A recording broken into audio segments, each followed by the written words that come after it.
Now, speaking of that, though, under canopy lighting did seem to have a bit of a hold this year, right? Big time. And it's something I've actually done for quite a while.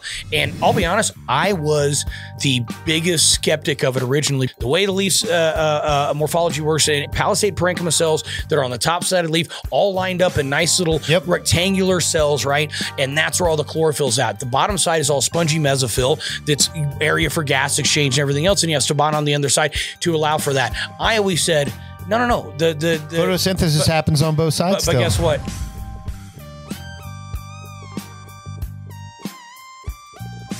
Hey, welcome to the Jug Dealers Podcast, brought to you by 5-8. Yes. We are here and we are back from Las Vegas. Yeah. I look at it as, I'm always looking at it as a cultivator, you know, it's funny. Yeah. It's funny, you know, I always say to people out in the field, and even we talk about it, you know, I have so much a different perspective than the guys who have been, that this has been their career. Sure. Well, you know, because and I always look at it like, you know, you were on one side of the counter. Yeah. I was on the other, right? Yeah. And really our careers kind of stayed on those separate sides, you know, essentially until, you know, we got here together. So I did construction for so long. You know, I spent 15 years doing construction. So, and it wasn't just like normal construction. It was big, stupid stuff, you know, like giant.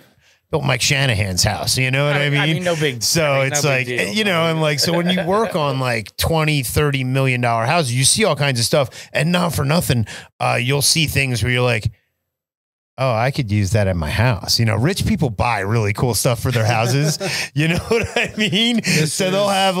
They'll put cigar rooms in with like crazy ventilation and stuff, and you're like, that's like 2,400 CF. Okay, yeah. Now that you say that, I could use a blunt room in my house. Yeah, dude. Let's be honest here. We all could. People do stuff like that, so it's definitely interesting to see from both sides. I thought that was, you know, originally when I came to the show, my first BizCon, I came as a guest of you guys. Yeah. And I was working at Grassroots. In fact, I remember I have a picture of you and Bo walking in front of the Cosmo, and I actually took it as a reflection picture.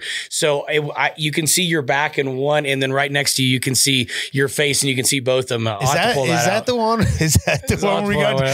one we got trouble for smoking all that weed? Yeah, that was the one. That was one. Speaking of Vegas, the guy, this is great. The guy comes out. We're like smoking outside. I can't remember. I think it might've been Aria. I think it was Aria. Yeah, but we're outside smoking under the porta cashier there. And the security guy comes out and he's like, you guys are stinking up the casino. The whole thing. You guys gotta go smoke weed somewhere else. I don't care, but y'all got. I think that was the first year of legal weed out there. So yeah, they didn't know how to handle it. They didn't know how to handle it. Well, and we don't know how to handle ourselves in public sometimes. Speaking of that, so we let's just get into it, right? So we're just gonna do this one's gonna be kind of a quick little Vegas recap episode. Yep. You know, and let's start with what was, for me at least, and I think, I don't mean to speak for you, but one of the highlights, which was going to the Sphere. Yeah. First night escapades. We actually got in, you know, we had a much smaller booth this year. So, and setup was banging. We had it, honestly, Trev and those guys set us up to win. Thank you, Trev. You know, so that was always shout out to the warehouse team, because they get everybody's orders out, but they help us do that stuff efficiently as well. Yes, so I mean, as I remember, not to be really aggressive about it, but we were done at 4:20. Right. So we were out. We went down to the Sphere. We met a bunch of other reps. We met Ramsey. We actually I saw Eric Paulin, who was one of the guys who helped me out at Grassroots. Yeah, years ago. Back in the day. The whole Cutting Edge crew. Good group of people. And man, I was falling out of my seat laughing a few times. I can't believe we didn't get kicked out. I mean, honestly, you guys know how quiet I am. And if anybody that knows Ramsey knows how quiet he is. So dude, I think you can probably fill in the blanks. Dude, Ramsey was in tears. Ramsey was in tears. It was great. But if anybody has a chance, I mean, I will say, dude, that elephant scene. Okay, the first part's weird. The last part's weird. If you can get through that crap and get to the nature stuff. And I don't want to give anything away, but dude, that elephant scene was that was for me, that was the most amazing. And the coolest part about it was the rumors that have been going on. So U2's the only band that's played it thus far. So far. And they had the original residency in it, right? And so of course there's this, there's been a buzz about it. And then Wednesday morning, it was when it was announced, correct? I think so. Yeah, I think so. So Fish is doing a 4-night run, for the lovers and haters of Fish. For the people that don't know it, actually, Chris Kuroda, their light guy, was heavily consulted. Yeah, there was a team of consultants they put together. I talked to some buddies and they said that, Kuroda was on that team to help develop the building because, essentially, like I've told a lot of people, it's kind of a living building. It feels like a living, breathing thing. Yeah, when it's so much different than anything else you've ever kind of. And if you walk up close, it's actually little circles. Yeah, it's little circles. I guess I was talking to someone about it, and I guess if one ever goes out, they're just easily replaceable. They pull it out, pop it in, and it literally pop it out. And color matches and everything. Yeah, really. It's cool up close, but where you see it is obviously, let's say 100 or, halfway across Vegas, obviously. Sure. Yeah. We saw it all week. It's, it's interesting how farther away it kind of looks, you see more of the images. Yeah. But what a cool thing. For anybody that does go and make sure you go in under your time. I thought it was just a whole theater inside. There's actually a whole half of it, literally, that's a bunch of different robots and AI stuff. And don't answer too many questions. Yeah, don't answer too many questions. I'll be honest with you guys. I wasn't in the right frame of mind to deal with any of that in the moment, but I'm just going to let you know it is there. So if you want to poke around a little bit, they have this weird thing too, where you line up in a booth and they take a photo, and I guess maybe they generate like a Jug Dealer style image where it's maybe like a caricature or something like that. But and meanwhile, I'm sitting here thinking to myself, hey, they're building a database, guys, right? Right. It's the same thing. I mean, it's the same thing with the AI, and it's funny because as I was there, obviously we were there with a bunch of other reps. There was other people from other companies, but I definitely heard the commentary about, hey, this is the future defoliators of America. As we dive into where this show went, I think it's definitely going to be interesting to see in the future, how much automation replaces humans. And I will say, and the last thing I'm going to say about the Sphere is the way it ended with basically saying that, humans are ruining the world. Yeah, it was amazing. Dude, it's incredible. The way that, it ended with, it's like in a $2.5 billion facility or something. Well, humans are ruining the world. It's like, that feels a little hypocritical. Yeah. And I mean, look, think what you want. It's, the human race is very resilient. Oh, yes, absolutely. And the last thing I will say, get your ticket requests in by December 11th. Yeah, December 11th is for the Fish tickets. In fact, this show will probably air after the ticket.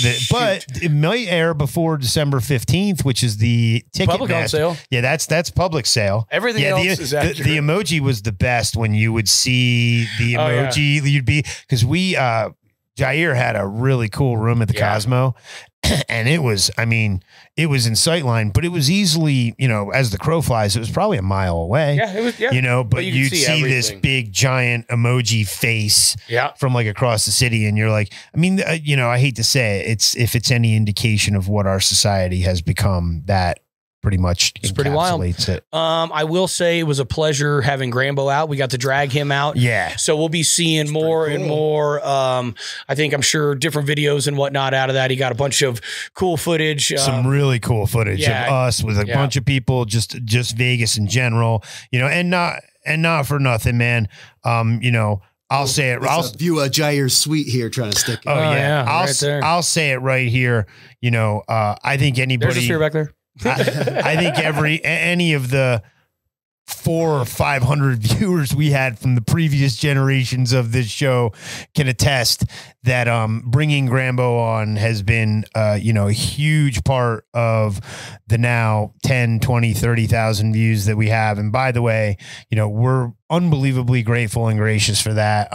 It makes it so that we really want to bring you guys the best shows we can. So obviously, yeah. Grambo is the catalyst, though. Thank you, Grambo. Thank you. And thank you for coming out. Guys. Yeah, thank you for bringing me. That was amazing. Got to run into so many people at MJBIZCon just to hang out with Chet and be like, I was like, hey, Chet, I work with Jug Dealers and Dude Grows. He's like, yeah, I know who you are. I was like, you know who I am?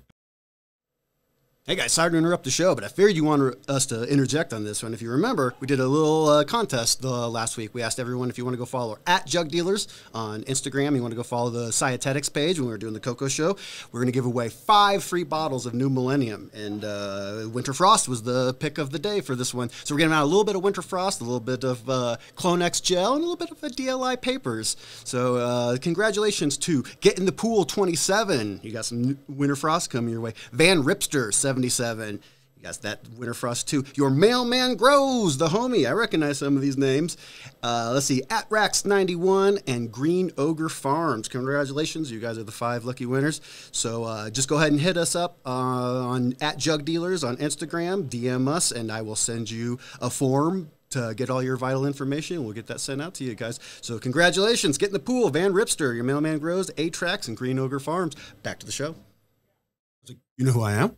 Holy crap. This is working out great. Yeah. And no, I mean, you met some really cool people. The overall team bonding, we basically had the whole crew out. Essentially had the whole crew out, which that's invaluable. Not everybody lives here. Not everybody's able to be in the office all the time. And the Dutch, dude. That's huge. I mean, it's look, man, we have, when it comes to our interaction with DLI and just our kind of, I guess, partnership with those guys, it is way different than most other companies, because most other companies, they're running a bunch of Chinese gear. Sure. And I'm not trying to be any type of way, but they just are. And then beyond that, the one thing that's just so stand out different with those guys is, it's not a cannabis lighting company. It's an agricultural. Well, we like to say company. it's a full lighting company, right? Yeah. I mean, dude, it's funny. I had Eugene on. Eugene wanted to talk about the new light. I had him on. We were talking to one of our engineers. I'm not going to drop any names, but we were talking to one of our. Don't even ask. We were talking to one of our engineers, and he starts telling Eugene about how they developed the lights for the soccer field, not for the soccer field, for the football field, right, for the Ravens. And here, this is like totally. It's not agriculture. It's not cannabis. It's something completely different.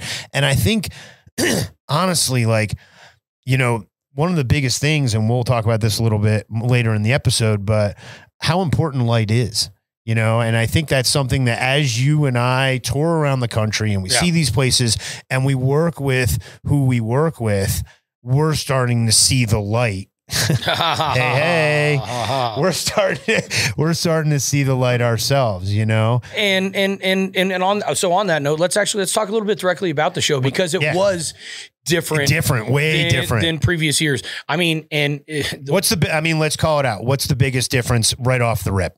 Size, and where the cult is separating out the cultivation. Yep. They put us over in the North Hall. The size of it, for anybody that's done trade for anybody shows, who wasn't there, what was in the main hall? Well, it was all packaging, processing, everything, and it was huge, right? Yep. They took all the cultivation. I'll tell you right now, it felt like Max Yield 2010, like size-wise. Okay. For anybody that's ever done a trade show, it was, and this is going to be kind of a funny, but there's a relation to size in this. It was a 1-bar trade show for our section, right? So Jaron measures it in bars. I mean, but anybody that's done a trade show, and the bigger they get, they know the heads, so they know how many booths are in there, and so they will put the concessions and bars, et cetera, in accordingly. So for anybody that's done a trade show, and anybody I've told that to, they're like, oh yeah. Okay. Dude, we walked into the wrong hall. Like we walked into we walked into what was our hall for the last, however many years as long as I've been going. And then we're walking around and we're looking and we're like, and it's funny because at first I was like, I don't see any lighting companies. Okay. And then we start walking through the middle corridor and I'm like, are we the redheaded stepchildren? Like, what the hell is going on here? And then we open the doors to the North Hall and I'm like, oh, and then I realized that they sectioned us off, but I also realized that we were taking up a lot less space. So, I mean, if that's any indication of what is happening in the industry, it's I don't want to say it's unfortunate, but it's definitely telling in the fact that the bag and the process, all of those things are what's more important than what's in the bag. You know, I had told you the story the other day about how when I was at Grassroots, we used to have, you know, I think we used to do, I want to say 2 million a week or 2 million a month. You know, it was 24 million a year. Yeah, so 2 million a month. You know, so 2 million a month. So we were doing 2 million a month, and we figured that we were doing $400,000 a year in overages. You know, people hate the MSOs, and I get that. You know, you can think whatever you want, but one thing about MSOs is they collect a lot of data. They collect an unbelievable amount of data, and we figured out that we were doing $400,000 in giving people too much weed in just one facility. So how much is that company wide when you have 5 facilities? Well, and that's why you can see that the things like and why packaging and everything is so big. I mean, that makes more sense when you look at it like that. So there was one machine. Plus it pays for itself. Well, and I want to say maybe a combination, maybe it was a combination of machines, but it was 250 grand. Now you could have one person weigh out 5 different bags. It would come through a machine. There'd be a bagger at the bottom. So now what took, let's say 6 people now takes 2 people, and the machine costs $250. So in less than a year, 9 months, that if you're not having any of those overages anymore, that machine pays for itself. Now, again, how's a little guy supposed to compete with that kind of efficiency? You can't. But again, this is kind of where the industry is leaning. You know, another thing that we noticed, you know, last year, I don't know how many lighting companies there were. It was, oh my gosh. Dude, I was so freaking scared last year when I was standing at our booth, and I was like, oh my God. It literally felt like there were hundreds of lighting companies. We're in a sea of lights. Yeah. And then this year, probably 2/3 of those companies were gone. And so, you know, something I definitely feel is that, you know, if you've survived, you kind of made it through the gauntlet. Well, and we talked a lot about that, right? And I know we talked to a lot of the people. Now, granted, I saw some booths that were launching products, didn't go very well for them, right?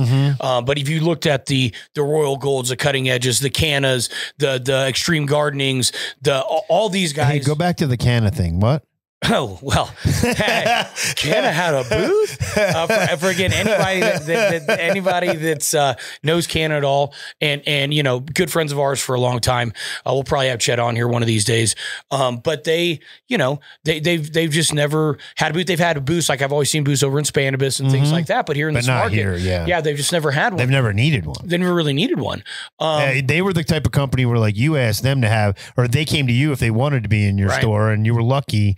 You felt fortunate. And cheers to them. The booth looked great. You know what I mean? But like we're saying, if you made it to this point, we're all kind of looking around going, holy crap, guys. It's kind of back to just us. Yeah. You know what I mean? Which was a good feeling. And I guarantee if you ask any of the people that I listed off what they thought about the show, it was good. The conversations were more meaningful. There were less. Yeah. Less tire kickers and more meaningful conversations. Less companies in general. So people weren't as booth weary. Right. Yep. You know, when you got 1,000 booths, people get booth weary, bro. It's a lot to take in. It's just a lot to take in. And when there's 100 different lighting companies, it's like, whose spiel are you supposed to believe anymore? Well, speaking of a spiel and a little bit of a goof, how about Mango's? What was it, a 10,000 watt? Yeah, Mango had that 10,000 watt light just hanging over. It's funny because him and Foes have been going back and forth. I try not to get involved. You know what I mean? We have our own thing going over here, and quite frankly, we have different things going on. So it's just funny. It's so funny to watch that because, you know, for whatever you think of Foes, like some of their claims as far as 8 pounds of light and stuff like that, like they're pretty. I'm gonna be honest, as someone who's cultivated thousands and thousands of pounds of weed, and that's not an exaggeration at this point. No, it's not. There's no fixture that does that. You know, it's just you reach a point of diminishing returns. 100%. You know, and I mean, just literally, you can only take in so much light. Now, speaking of that, though, under canopy lighting did seem to have a bit of a hold this year, right? Big time, and it's something I've actually done for quite a while. And I'll be honest, I was the biggest skeptic of it originally because they said, no. The way the leaf's morphology works, and if you break it down, you got the palisade parenchyma cells that are on the top side of the leaf, all lined up in nice little rectangular cells, right? And that's where all the chlorophyll's at. The bottom side is all spongy mesophyll. That's area for gas exchange and everything else, and you have stabon on the underside to allow for that. I always said, no. The photosynthesis happens on both sides. But guess what? It gets through. I'm telling you right now, folks. It does. Anecdotally, and once I started reading in, there's still chloroplast. The reality is photon of light isn't going to stop until it hits a chloroplast or something solid. Exactly. So there's still chloroplast. It's going to go. It hits the chlorophyll, baby, and it's going to go right through the spongy mesophyll and hit it. So my personal feeling is I've seen easily 10 to 15% addition with under canopy lighting. I've seen and they've run the gamut added on this point, and God bless the LED lighting in that respect, in just the fact that you see the mats that they have now that they drop between between some of the plants. You have the ones, I'll shout out Mango right now, dude. Those Think Grow lights, the under canopy Think Grow lights, those things are great, dude. And they're all focused up. Right. All the lighting is focused. So, and those things actually look like they're built pretty well too. Honestly, one of my biggest concerns with anything like that would be how well is it going to handle being sprayed potentially twice a week. Yeah. And I understand it's all IP65, 66 rated, but over time, you're going to get that degradation. That's one thing that, I've been wondering as well. One thing I also thought that was weird, if we, for the little bit of time that I did spend over in the other hall, shout out to North Hall. What I did here, it was the fun hall. I didn't spend a minute in the packaging hall. I heard I didn't have time to get over there. Stuff, a lot of remediation stuff. I did see it in our hall as well. The Rad Source guys had a big booth on our side. It's definitely, it's interesting because you see a lot of people marketing the UV, and, a lot of that is UVA, UVB, not saying it doesn't do anything, not saying it doesn't have beneficial effects, but ultimately the UVC is really the one. The cleaner. That's the one that A and B, I think it triggers certain things and pathways and opens up certain pathways without a doubt. But I would also say, depending on what it's coming out of, it can be pretty narrow band as well, right? So if you have, let's say, 30 nanometers worth, sometimes it's only going to be 10 nanometers out of that 30. And people have to understand, so everything in that UV range is pretty much 100 nanometers to 380 nanometers, in which I brought the guys from Apogee over to our booth, and I'd actually like to reach out to those guys because I'd like to figure out how to improve some of the equipment that we use, because ultimately, so we can actually see that part of the spectrum. Because ultimately the meter that they brought over, it stopped at like 380, so it didn't really catch everything. And we were, and I wanted to see, honestly, I wanted to see on a meter how much of the UVC, but the UVC is actually 100 to 260. So that's such a low frequency that it's just like, you've really got to have specialized equipment. It's hard to see. It's definitely hard to see. Well, but it's a really short wavelength. Yes, absolutely. Now, I will say we had great traffic, right? And obviously ton of interest in the UV, but also, and I don't want to necessarily give away a whole lot, but we did just drop it in Vegas, but we have a new, let's just call it a new multi-layer. Reality is it can go to micromole levels. It can absolutely be a top light, but it's still a little bit more of a spider style, 4 different channels, full spectrum control, wireless control with the phone, all mesh network. So, and I want people to understand something when we say the full spectrum control. I see fixtures out there where they have a spring, summer, fall setting. Sure. And so most of them are also just turning it up, turning it down. They're not necessarily turning different ones on and off. And so you'll have a spring, summer, fall setting, and then it'll be dimmable, right? So you'll dim, but the capability that we've given people with the new Nova fixture is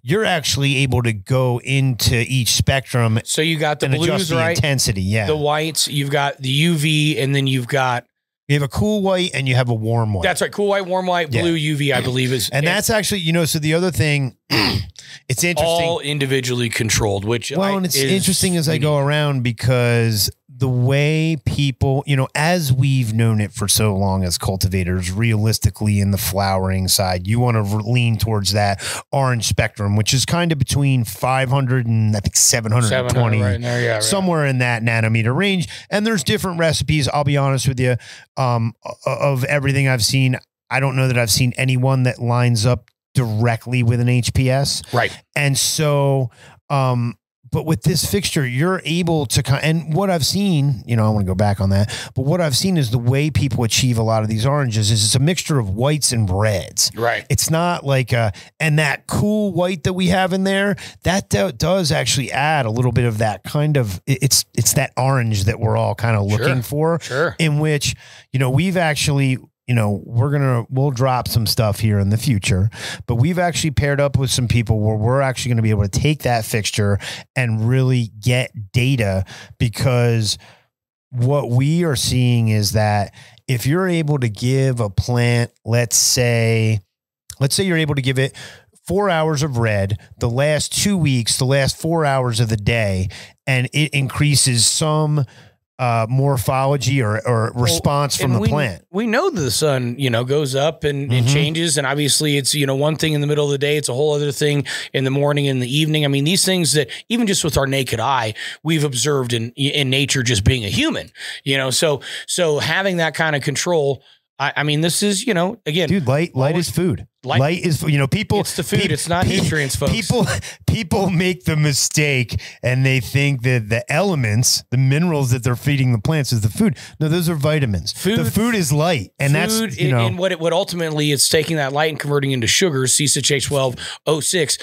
That is food. That's what a plant's doing. Can you say that a little slower for the kids in the back? C6H12O6. That's a sugar. That's what's created in photosynthesis. That's what a plant uses as its food. That's what it creates. That's what makes it, it's funny, by definition, an autotroph. Well, and it's funny because as we do these element episodes, we're going to go back because the three that he mentioned are not the minerals, those, the carbon, the hydrogen, and the oxygen, and those are often overlooked, and we don't want anybody to think we're going to overlook them because they are unbelievably important. We just wanted to start with the minerals because ultimately, we feel that is really important. And it was funny because, the companies that were there, that were the nutrient companies this year, they were the good ones, dude. Yep. Good, like great to see the guys from Cutting Edge. Yeah. Good to see the guys from Athena. We had old Robbie Schneider at the booth hanging out with Bo. We got great pictures of that, So, and again, we play well with others. Everybody knows that. We're always willing to, prop people up in this industry that are doing good work. Dude, we're all in the same gang. And a lot of it, when it comes down to the bases, a lot of people do get their stuff in the same place. We're always about biostimulants and all the rest of that stuff too. And in which, don't worry, we're going to talk about those too. Yeah, don't worry. Now, I will say, okay, we've looked, we've talked, we've chatted. If you guys are going to leave with one thing from this show, I really believe this is it. And number one, we've started talking about this. We know definitively, whether it's our unit, whether it's somebody else's lighting unit, doesn't matter. Light degradation is... It's a thing. It's a thing. It's a thing, dude. It is a thing. So, I can call out Lux because they're not in business anymore. but we've seen Lux fixtures that were 12 months old that already had 10 to 15% degradation. Which means you're getting 10 to 15% less light out of it, but you're using the same amount of power. Yeah. So you get okay. And that's what people need to understand is that's when they become less efficient than the HPS. Well, and all of a sudden, over time, it actually is costing you more money to run these units than to buy new units. What did you see in Florida? Well, I mean, I saw, and again, I'm not going to call anything out, but over 50% reduction. Yeah. 500 micromole at canopy. And you got to throw those fixtures in the trash. Well, yeah, they're end of life. That's crazy. I didn't know all that. Like I was just learning that this weekend. One of the main marketing points is like, this is going to last. You're never going to buy a bulb. It's going to last you 10 years. They'll turn on for that long. Sure. But what's coming out of it? And this is why, and again, this is the most important part of the show. Let's talk about the four things that really matter. I'll start with number one. Okay. Do they have the certifications? I know this sounds crazy, but this is not a crazy question to ask. I don't care who you're buying a light from. If I'm buying a Corvette, I want to know what the guaranteed horsepower is. Okay, does it have the UL? Does it have any IP65 ratings or any other IP ratings? And just so people know, IP65 is for water, wet locations. Yeah, which obviously in greenhouses, things like that. So what does it have? Does it have UL? Does it have these things? So that's the most important thing. I think right off the top, if you don't have those things, nothing else actually matters. But number two, go ahead, Gabe. You know, what bin number and what generation diodes are you using? A lot of people will come out and they'll say, hey, I'm using Samsung, I'm using Osram, I'm using, we have a proprietary. That's great and all. Someone tells me they use Samsung. It's like I always say to people in the field, that's like me saying I drive a BMW. I could drive a 1 Series or I could drive a 7 Series. There's a big difference. And if you're buying the closeout Samsung diodes that not only are they maybe a generation or two old, but they're also a different bin. So one thing that we discuss with people all the time is there's a binning process where they create thousands, tens of thousands of these diodes. And we've talked about this pretty in depth too on the Jair episode. So do feel free to jump back. If you feel like going back to boost those views. Hey, we love you. But anyway, they take all these diodes, they put them in a little wafer board and they flash them real quick. And when they flash them, they're graded on color and intensity. And then they split them off in which they'll have, let's say 1 through 20. So 1 would be the lowest, 20 would be the highest, in which if you're getting, let's say a generation 4 bin 1 diode, it's a lot different than a generation 5 bin 20 diode. And if you think about it, even from just a practicality standpoint, if you're putting that unit up, even like an office building, they have to match. Yeah. Right. Yep. Because you're going to go, well, you have, but they're not being used to grow plants either. No, you know what I mean? And that's where it's interesting, right? So that's why you do have the horticultural grades, and a lot of lower bins will obviously go to things like commercial lighting and whatnot.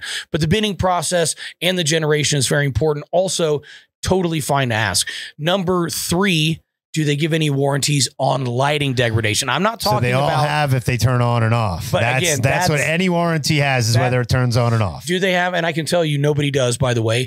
And on our higher end commercial units, and especially on anything that's new coming out, we will have those type of warranties. And we do that stuff in the horticultural world now. And what's our rate? Just so people know, it's 1% on the Apex, 1% right? on the Apex, and we're looking at 2% on the new one. You know, and a lot of that is just because of the differentiation in the diodes on the UVA diode, again, because like I told you, there's really no C diodes. Not LEDs. And one thing I've said to people for years, and it's still true, is that the reason that we don't put primarily, any of those UV diodes in our fixtures is because they're not up to snuff. Now, obviously, if our engineers have figured out that there's a UVA diode they want to use, they have seen enough. But what I'll say is there's actually 4 different UVA diodes in the Nova because they're able to run it at a lower power. So just longer life. Yeah. So people understand a lot of what you see is you'll see companies using cheaper diodes, and then they'll overdrive them. And if they overdrive them, it'll kill them faster. Also on the flip side, they'll underdrive them to reduce degradation, things like that. But then you're not getting the intensity that you need. Right? They're it's similar to game, guys. Well, and it's similar to back to when when you used to turn the light down with an HPS, you were really only turning down one spectrum because you were lowering the temperature. And that's what was really you know what I mean? Yeah. Like they always told you in veg, if you wanted to increase your blue spectrum, turn them down. But the one thing people have to understand as well is if you take a 1,000-watt fixture and you turn it down to 750, it's still drawing 900 watts. Yeah, it's still drawing. It's not drawing less, and that's the one thing people need to understand as well is as these diodes degrade, if you're at 500 micromole and it was a 600-watt fixture, you're still pulling 600 watts. It doesn't matter. Now, what's also the most important thing, that warranty, if it doesn't happen to be, or it's just somebody that imports, right? Good luck getting warranties. Yeah, good. I mean, good luck, and like we said, there's a lot of these companies. I mean, I forget who was it that went out of business right before the show last year, but they were like one of everybody's favorite lighting companies. Nextlight, I believe. Yeah. Nextlight went out of and you I remember going to the stores all the time. You'd be, oh man, these Nextlight lights are awesome. Dude, I ran them for years. Eugene has an LED from Solace Tech that never even got put on the market. You know, and dude, it's a cool looking fixture, but it's like, I mean, it just goes to show you how challenging this market can be. And one of the reasons it's nice to deal with DLI again is because there's such a they have so much diversity. It's a full lighting company. Yep. We have a backbone that's in horticulture. Just to rip off these 4 again real quick. Okay, certifications, diodes, number diodes and generation, written warranties on light degradation. And last but not least, what are you going to do if it happens to be an American company that's importing something from China, they go bankrupt? Who's doing your warranty? Yep. So just things to really think about. And honestly, this is something you should be asking. You know, I had a guy start to tangle with me online the other day because I just encouraged him to ask these questions. Which are valid questions. He's like, "You're a fucking Chad," and I'm like, "Whoa, let's chill with that, easy, bro." Buddy. I'm like, "I've been growing weed as long as you've been alive, kid." You know, and then he starts, you know, whatever. But it's like, dude, I just encourage the same way I would ask you. I would encourage anyone to ask these questions if they were buying a car or a house or anything else. You're making if I buy this car off of you and it's 300 horsepower, is it going to be 200 horsepower in 5 years? Because if that's the case, we got a problem. That kind of matters. That kind of matters. You know, and so I think all these things are important. You know, it was interesting for me because I did not get a ton of time to walk around on the floor, which is like, we were busy. It's kind of a good and bad thing. It's good in the respect that like every time I'd leave the booth to try and go walk the floor, I'd end up bumping into someone and I'd be like, dude, you got to come see our new light. This thing's totally badass, you know? But in that respect, you know, it didn't seem like there was, again, we weeded out the losers. It seemed like it was the core, and there was kind of, you know, other than seeing more, let's say, you know, cleanliness stuff in your facilities, IPM stuff like that. Realistically, it was kind of like you said, back where we want it, you know, kind of with the core group and, the guys, I think there was one guy that had a Ferrari in there. That was kind of cool. One Ferrari, you know? But, you know, for us, and I think, you know, we already kind of went over the specs a little bit. If you guys want to reach out and get a little more specifics on the Nova, it's not something that's going to be available till probably mid 2024, but you are going to see us putting more and more information. Dude, the wireless is so cool, man. That's where it's going to be. That technology, and not, you know, as someone who's had to go through 100 light room and try and figure out which, what, where, and not having to do that anymore. And the cool thing with this is it's 35 different zones. Each zone is innumerable. You know, you can have as many lights as you want. So it's like, dude, the possibilities are endless. Everybody, thank you. Go ahead. Before we go out, I'm just going to, for anyone who wants those 4 steps, I think those are such great steps for how to not get ripped off with an LED. I'm going to put those in the description. So any of you guys that you don't have to go back and listen, just look to the description. And if you made it this far, make sure to subscribe. We're growing really fast. Thank you all the juggernauts out there, and share it if you can. We have the ability to be shared. We're in good standing with YouTube. So share this video. Thank you guys so much. And thank you, 5A crew, for taking me to Vegas. Gabe, thank you. We're so happy to have you, brother. Gabe and Jaron, you guys are amazing. Shout out to Bo, Lee, Mike, all the crew, Jair, all the Dutch. You guys are amazing. Yeah, good times. We had us a time, folks. Yeah, we'll talk later. Thank you, guys. We'll see you soon. Thank you. Thank you. Peace.